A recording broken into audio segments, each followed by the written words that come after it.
Southern Hemisphere Rugby certainly proved the superior brand at the World Cup last year, but there was no doubt the winners were also in a league of their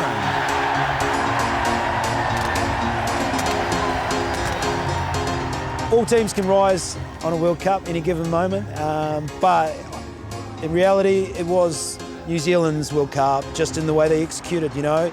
They didn't do anything special, anything too exciting.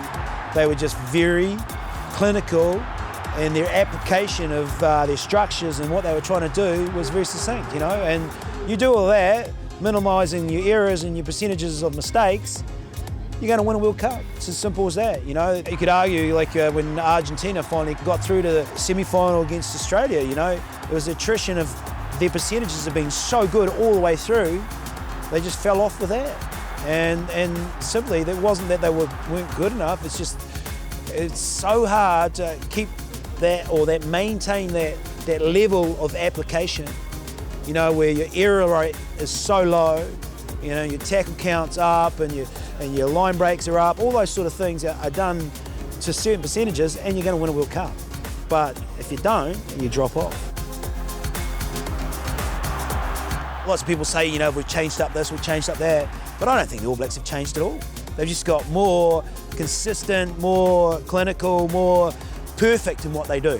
And their structures are so sound and complete. But they haven't, I don't think the game's really evolved much since the last World Cup. I don't think there's much more creativity, or they're doing anything completely different to anyone else, or reinvented some old skills. I don't see that, you know, but they've just taken it to another level of how you apply rugby on this field. With many New Zealand greats retiring, this year provides an opportunity for new blood to rise through the ranks.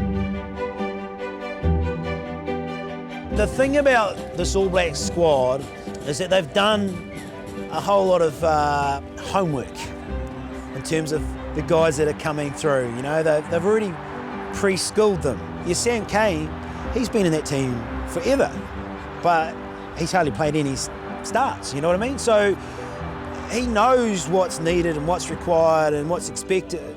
Unfortunately for him, you know, he's replacing probably a guy that set a whole new standard of what's expected for a 7 position, you know.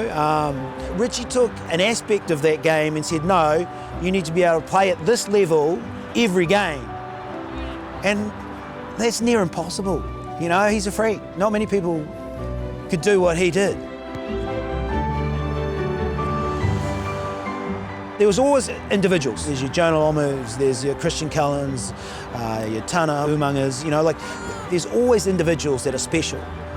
But it's how they fit in the team. You know, it's how they make up and become what they are, and that's up to the coaches. So Sam Cane coming into the scene, it's who they pair him up with, who they combine him with, you know, and that'll be the defining scenario of just how good he is.